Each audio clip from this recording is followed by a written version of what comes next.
Hello friends, welcome back to my channel. दोस्तों, target study channel पर आपका एक बार फिर से स्वागत है। दोस्तों, 13 सितंबर को आपके बिहार पीसीएस की परीक्षा है, जिसके लिए मैं आप सबके लिए खान सर की करंट अफेयर की सीरीज़ लाई हूँ, बिहार स्पेशल वाली, जिसमें से जो मिसलेनियस टाइप के क्वेश्चंस थे वो 3 वीडियोज़ में कवर हो चुके हैं। अब ये पार्ट 4 है, जहाँ से हम बिहार स्पेशल स्टार्ट करेंगे। और इसके अलावा आपका पीसीएस से रिलेटेड जो पीसीएस के लिए जो इम्पोर्टेंट बुक लिस्ट है वो सारी भी मैं कवर करा चुकी हूँ, जैसे कि लूसेंट एनसीईआरटी 6 to 12 की घटना चक्र की ये सारी सीरीज़ भी कवर हो चुकी है। अगर आपको देखना है तो प्लेलिस्ट में जा करके देख सकते हैं।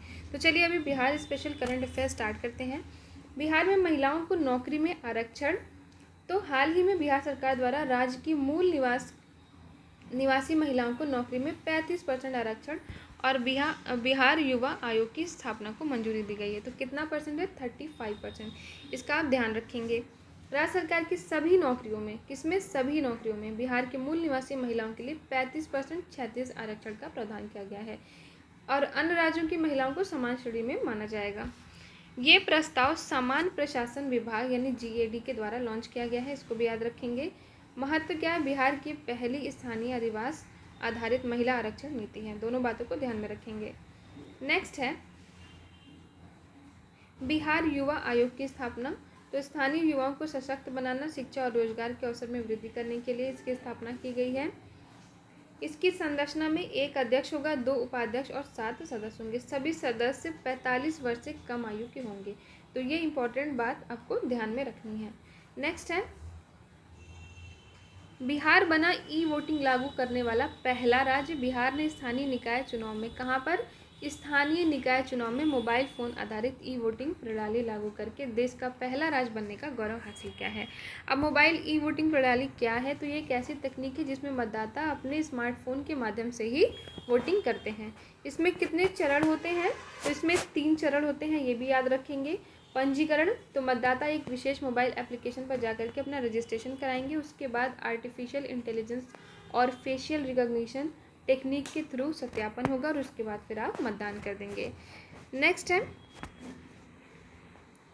सीता माता के जन्म स्थान पर भव्य मंदिर। ये भी इम्पोर्टेंट है, याद रखेंगे। कहाँ पर? तो हाल ही में बिहार सरकार ने संस्कृति और पर्यटन को बढ़ावा देने के लिए जानकी जन्मभूमि को पुनर्जीवित करने हेतु एक ट्रस्ट का गठन किया है। एक महत्वपूर्ण सांस्कृतिक और धार्मिक पहल के तहत बिहार सरकार ने सीतामढ़ी जिले में, कहाँ पर?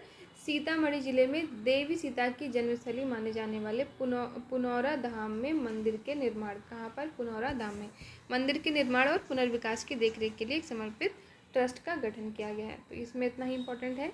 नेक्स्ट है इसमें वित्तीय आवंटन कितना है? तो 882 करोड़ से अधिक की राशि स्वीकृत की गई है।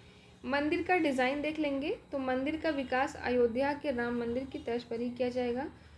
नेक्स्ट है ये वर्तमान में 17 एकड़ भूमि उपलब्ध है। मंदिर और उसके आसपास के समग्र विकास के लिए 50 एकड़ भूमि का अधिग्रहण किया जा रहा है। नेक्स्ट है अंतर्राष्ट्रीय गन्ना अनुसंधान केंद्र। तो बिहार के समस्तीपुर जिले में, मोस्ट इम्पॉर्टेंट है, बिहार के समस्तीपुर जिले के पूसा में देश के पहले अंतर्राष्ट्रीय गन्ना अनुसंधान केंद्र की स्थापना की जाएगी। डॉक्टर राजेंद्र प्रसाद केंद्रीय विश्वविद्यालय पूसा के गन्ना अनुसंधान केंद्र द्वारा अंतर्राष्ट्रीय गन्ना अनुसंधान केंद्र के लिए एक विस्तृत परियोजना रिपोर्ट तैयार की गई है। इस अंतर्राष्ट्रीय केंद्र की स्थापना सेंटर ऑफ एक्सीलेंस के रूप में की जाएगी। नेक्स्ट है बिहार में 6 नए हवाई अड्डों के निर्माण को मंजूरी। उड़ान यानी उड़े देश का आम नागरिक योजना के तहत बिहार में 6 नए हवाई अड्डों के निर्माण को राज्य सरकार ने मंजूरी दी है।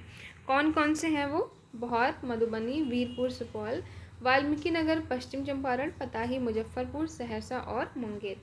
ये नाम भी याद रखेंगे। नेक्स्ट है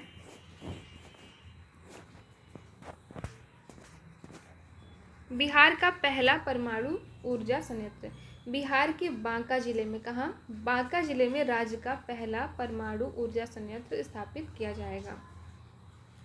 नेक्स्ट है केंद्र सरकार ने बिहार में बनने वाले पहले परमाणु ऊर्जा संयंत्र की स्थापना को मंजूरी दी है। ये संयंत्र बिहार को न केवल ऊर्जा के क्षेत्र में आत्मनिर्भर बनाएगा बल्कि प्रदेश के औद्योगिक विकास को भी एक नई गति प्रदान करेगा। केंद्र सरकार ने 200 मेगावाट क्षमता के परमाणु ऊर्जा संयंत्र को मंजूरी दी है, लेकिन बिहार सरकार ने 500 मेगावाट क्षमता की मांग की है।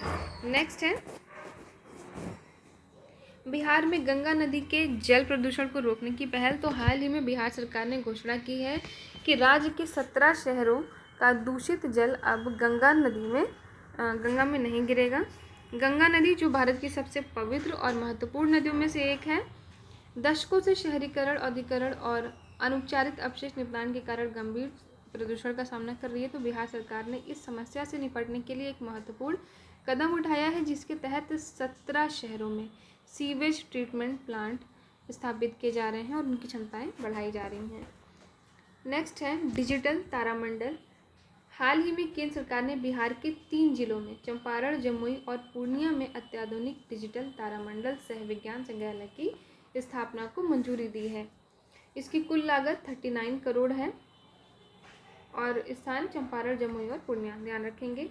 प्रमुख विशेषताएं देख लेते हैं। मिनी तारामंडल, डिजिटल प्रोजेक्शन प्रौद्योगिकी पर आधारित 3 जिलों में एक मिनी तारामंडल की स्थापना होगी। इसका उद्देश्य न केवल मनोरंजन होगा बल्कि शिक्षा भी होगा। और ब्रह्मांड, ग्रहों, तारों और आकाशगंगाओं के बारे में 3D फिल्मों और डिजिटल शो के माध्यम से शिक्षा प्रदान की जाएगी। नेक्स्ट है नमामि गंगे कार्यक्रम। तो नमामि गंगे कार्यक्रम भारत सरकार द्वारा जून 2014 में शुरू किया गया था। ध्यान रखेंगे। बिहार सरकार ने रबी विपणन मौसम 25-26 से किसानों के हित में न्यूनतम समर्थन मूल्य यानी MSP पर दलहन और तिलहन फसलों की खरीद के लिए नई प्रक्रिया लागू करने का निर्णय लिया है। नेक्स्ट है, इसमें MSP का भुगतान डायरेक्ट बेनिफिट ट्रांसफर यानी DBT के माध्यम से 48 घंटे के भीतर किसानों के बैंक खातों में आ जाएगा। तो DBT का फुल फॉर्म भी देखेंगे, समय देखेंगे कितना, 48 घंटे। नेक्स्ट है राजगीर में शेर प्रजनन केंद्र। हाल ही में बिहार के वन एवं पर्यावरण विभाग ने नालंदा जिले के राजगीर में शेर प्रजनन केंद्र बनाए जाने की घोषणा की है।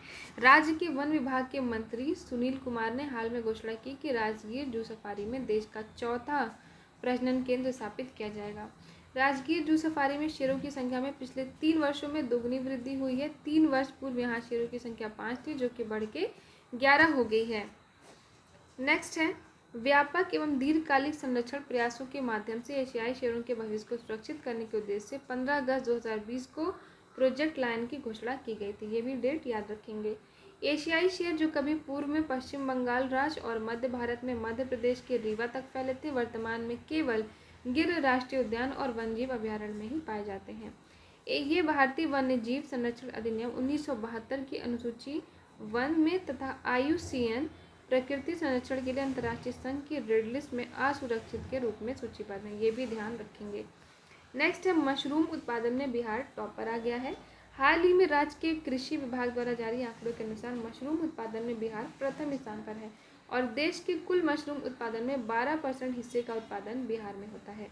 देश में विकसित मिल्की मशरूम के साथ साथ जर्मन मूल की ऑयस्टर, चीनी मूल की पैडी स्ट्रॉ और यूरोप एवं अमेरिका में विकसित बटन मशरूम, कहाँ पर, यूरोप एवं अमेरिका में, उसका उत्पादन भी बिहार में बड़े पैमाने पे हो रहा है।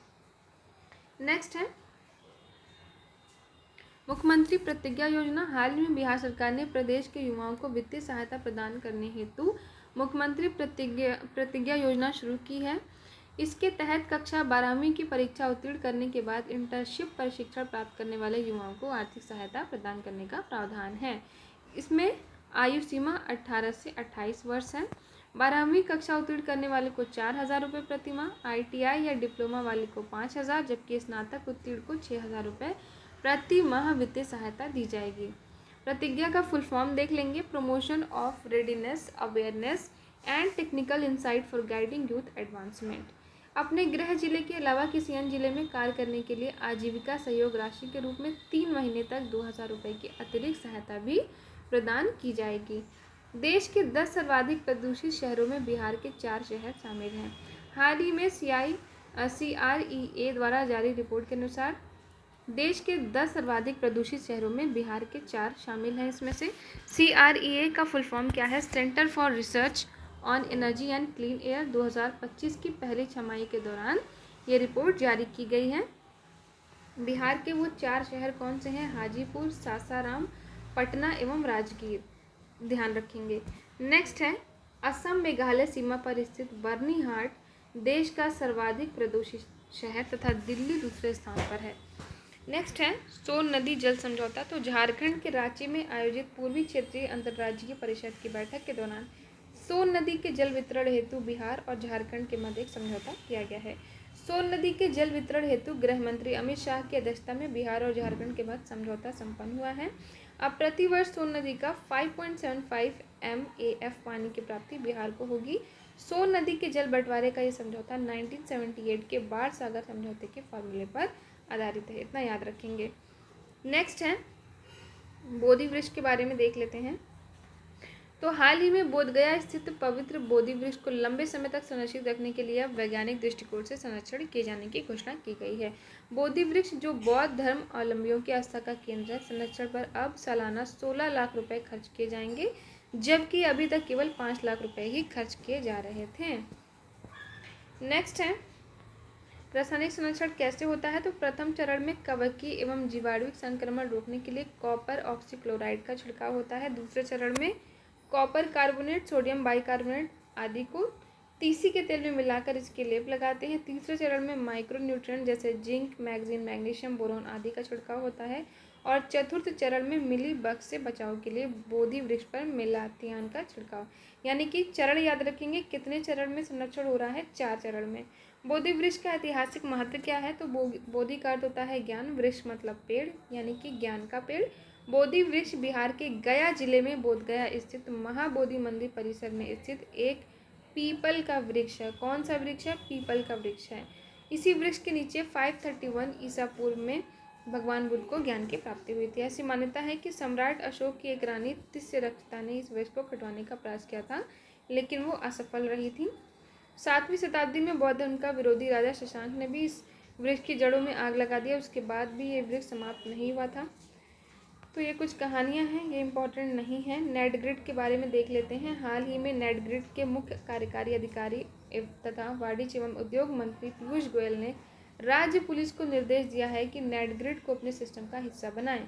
इस व्यवस्था के लागू होने से पुलिस को किसी संदिग्ध के मोबाइल नंबर, बैंकिंग ट्रांजैक्शन या यात्रा की जानकारी की जरूरत होने पर नेट ग्रिड के जरिए रियल टाइम डाटा मिल सकेगा, जिससे कि जांच की गति बढ़ेगी, चार्जशीट समय पर दाखिल होगी, दोषियों को सजा दिलाना आसान होगा। नेट ग्रिड है क्या, ये एक इलेक्ट्रॉनिक प्लेटफॉर्म है जो विभिन्न सरकारी और निजी स्रोतों से प्राप्त सूचना को रियल टाइम में साझा करता है। तो नेट ग्रिड क्या है, ये भी ध्यान में रखिएगा। नेक्स्ट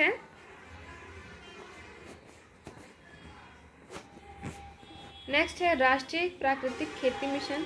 हाल ही में बिहार सरकार के कृषि विभाग ने 20,000 हेक्टेयर क्षेत्रफल में प्राकृतिक खेती करने का लक्ष्य रखा है। बिहार के कृषि विभाग द्वारा राज्य में राष्ट्रीय प्राकृतिक खेती मिशन नाम की योजना शुरू किए जाने की घोषणा की गई। इस योजना के तहत चिन्हित भूमि पर रासायनिक उर्वरकों एवं कीटनाशकों का प्रयोग नहीं किया जा सकेगा। इससे बिहार के लोगों को पोषण युक्त अन्न की प्राप्ति होगी तथा मिट्टी की गुणवत्ता में भी सुधार होगा। राज्य के सभी 38 जिलों में इस योजना का क्रियान्वयन किया जाएगा। इस योजना के तहत प्राकृतिक संसाधनों का उपयोग कर खेती की जाएगी। केंद्र प्रायोजित इस योजना पर लगभग 36 करोड़ व्यय किए जाने की घोषणा भी की गई है। प्रदेश के 50,000 किसानों को प्राकृतिक खेती में लगाया जाएगा तथा इन कृषकों को कई स्तर पर प्रोत्साहन राशि भी प्रदान की जाएगी। प्राकृतिक खेती करने के लिए प्रशिक्षित किसानों को अधिकतम 1 एकड़ की भूमि के लिए 4,000 की प्रोत्साहन राशि प्रदान की जाएगी। प्राकृतिक खेती क्या होती है, तो ये एक रसायन मुक्त कृषि प्रणाली है। यह पद्धति प्रत्येक कृषि क्षेत्र की प्राकृतिक जैव विविधता के साथ काम करती है। प्राकृतिक खेती खेतों में या उसके आसपास मौजूद प्राकृतिक या पारिस्थितिकी प्रक्रियाओं पर आधारित होती है। लाभ क्या है, इससे बेहतर स्वास्थ्य होगा, पर्यावरण का संरक्षण होगा, किसानों की आय में वृद्धि होगी, रोजगार सृजन के अवसर मिलेंगे। नेक्स्ट है वन लाइनर। तो वन लाइनर वाले प्रश्न हम यहाँ से देखते हैं। हाल ही में चर्चा में रही बरनार जलाशय परियोजना का संबंध जम्मू के किस जिले से है, बिहार के किस जिले से है, जमुई से है। बिहार लघु उद्यमी योजना के तहत लाभुकों को पहली किस्त जारी की गई है। इस योजना के तहत प्रत्येक लाभार्थी को कितनी राशि दी जाएगी, 50,000 रुपये। आयु सीमा 18 से 50 वर्ष। नेक्स्ट है बिहार सरकार ने किसकी अध्यक्षता में रोजगार और नौकरी संबंधी 12 सदस्यीय एक समिति का गठन किया, प्रत्यय अमृत। हाल ही में राज्य सरकार ने कितने नए एयरपोर्ट की घोषणा की है? तो 6 हैं, मधुबनी, सहरसा, सुपौल, मुंगेर, मुजफ्फरपुर एवं पश्चिमी चंपारण। बिहार का पहला ऐतिहासिक डाक भवन किसे घोषित किया गया है? पटना जीपीओ को। बिहार सरकार ने प्रदेश के कितने युवाओं को 2025-26 से 30-31 की अवधि में इंटर्नशिप प्रदान करने की घोषणा की है? 1 लाख। बिहार सरकार ने किस जिले में न्यूक्लियर पावर प्लांट की स्थापना करने हेतु केंद्र सरकार को प्रस्ताव भेजा है? बांका में। नेक्स्ट है, भारत में पहली बार स्मार्टफोन के जरिए वोटिंग करने वाला पहल किसने शुरू की है? बिहार ने। किसे बिहार राज्य धार्मिक न्यास परिषद का नया अध्यक्ष बनाया गया है? रणबीर नंदन को। नेक्स्ट, हालिया रिपोर्ट के अनुसार वर्ष 2023-24 में बिहार में मछली उत्पादन बढ़कर कितना हो गया है? तो 8.73 मीट्रिक टन हो गया है। नेक्स्ट है, महाराष्ट्र के नासिक में 13 से 16 जून तक आयोजित टेकबॉल सीनियर राष्ट्रीय चैंपियनशिप में टेकबॉल एसोसिएशन ऑफ बिहार के किन 2 खिलाड़ियों का चयन किया गया है? सुधीर कुमार बेगूसराय से और दिनकर यादव दरभंगा से। पटना मेट्रो का प्राथमिक कॉरिडोर को किस स्थिति तक शुरू करने का लक्ष्य? 15 अगस्त 2025 तक। नेक्स्ट है, बिहार में कितने नए फास्ट ट्रैक कोर्ट का गठन करने का प्रस्ताव भेजा है? तो ये 100 है। नेक्स्ट है, राजधानी पटना के संजय गांधी जैविक उद्यान में 32.5 साल के यानी 32.5 साल के किस नर गैंडा की मृत्यु हो गई है? अयोध्या। हाल ही में आयोजित मिसेस बिहार 2025 का खिताब किसने जीता? ऐश्वर्या राज ने। Apoorva Gupta first runner up रही। नेक्स्ट है, विमेंस खो खो सीजन 2 के फाइनल में स्टार इंडिया ने किसे 12-6 से हराकर खिताब जीता है? Red rangers. हाल ही में आयोजित विमेंस खो खो लीग सीजन 2 के फाइनल का खिताब स्टार इंडिया ने जीता। विमेंस खो खो लीग सीजन 2 का आयोजन कहाँ किया गया? वैशाली में। बिहार के किस जिले में नेशनल हैंडबॉल ट्रॉफी का अनावरण हुआ? नवादा में। नेक्स्ट है, हाल ही में किस स्थान पर निर्माणाधीन मां जानकी के भव्य मंदिर सहित अन्य संरचनाओं के निर्माण का डिजाइन तैयार किया गया? पुनौरा धाम, सीतामढ़ी। नेक्स्ट, हाल ही में पीएम श्री योजना के चौथे चरण में बिहार के कितने स्कूलों का चयन किया गया है? 804। चर्चित पीरपैंती थर्मल पावर प्लांट किस जिले में? तो ये भागलपुर में। नेक्स्ट है, बिहार में बिजली की खपत विगत 20 वर्षों में कितनी बढ़ी है? 12 गुना बढ़ी है। नेक्स्ट है, मैथिली भाषा में योगदान के लिए किसे साहित्य अकादमी युवा पुरस्कार से सम्मानित किया गया? नेहा झा मणि। बनारस आ हम कविता के लिए। मुन्नी कामत को मैथिली में किस कहानी के लिए साहित्य अकादमी बाल पुरस्कार से सम्मानित किया गया? चुपका कहानी के लिए। सीबीएसई द्वारा राष्ट्रीय शिक्षक सम्मेलन 2025 का आयोजन कहाँ किया जाएगा? पटना, 12-13 सितंबर को। केंद्र सरकार ने नहीं, ये नहीं देखना। हाल ही में बिहार सरकार ने जाति आधारित गणना में चिन्हित 94 लाख गरीब परिवारों को कितनी राशि की उद्यमिता सहायता देने का निर्णय किया है? 2 लाख रुपए। हालिया रिपोर्ट के अनुसार बाल श्रम और बाल तस्करी से बच्चों को मुक्त कराने में बिहार का देश में कौन सा स्थान है? दूसरा है। प्रथम स्थान है तेलंगाना का। बिहार राज्य नागरिक परिषद का उपाध्यक्ष मंजीत कुमार सिंह को। नेक्स्ट है, पाटलिपुत्र स्पोर्ट कॉम्प्लेक्स में आयोजित Bihar state ranking table tennis में सर्वश्रेष्ठ खिलाड़ी कौन बनी है? कुमारी अनन्या। 3 स्वर्ण और 1 रजत पदक जीत के। बिहार सरकार ने झंझारपुर में ग्रीन औद्योगिक क्षेत्र के निर्माण के लिए कितनी राशि दी है? 27.93। नेक्स्ट है, बिहार के किस जिले में 50,000 मीट्रिक टन क्षमता के आधुनिक अनाज साइलो का उद्घाटन किया गया? खगड़िया में। इंपॉर्टेंट है। नेक्स्ट, किस जिले में बन रहे विराट रामायण मंदिर में 33 फीट और 210 मीट्रिक टन का शिवलिंग स्थापित किया जाएगा? पूर्वी चंपारण में।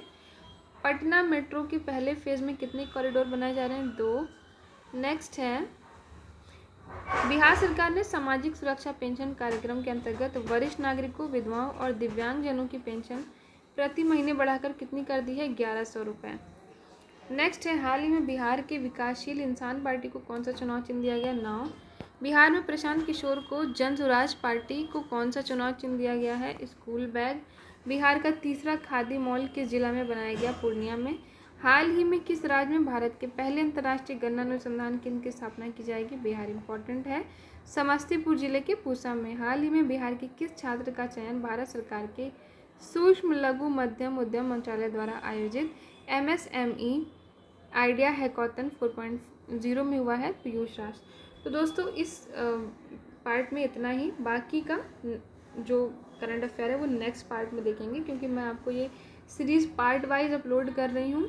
तो पार्ट 4 आपका कंप्लीट हो गया है। और अगर आपको PDF चाहिए तो डिस्क्रिप्शन में जाइए, मेरा टेलीग्राम चैनल का लिंक दिया है, वहाँ से टेलीग्राम चैनल को फॉलो करिए, वहाँ पर आपको इसकी PDF मिल जाएगी। Thank you so much for watching my video.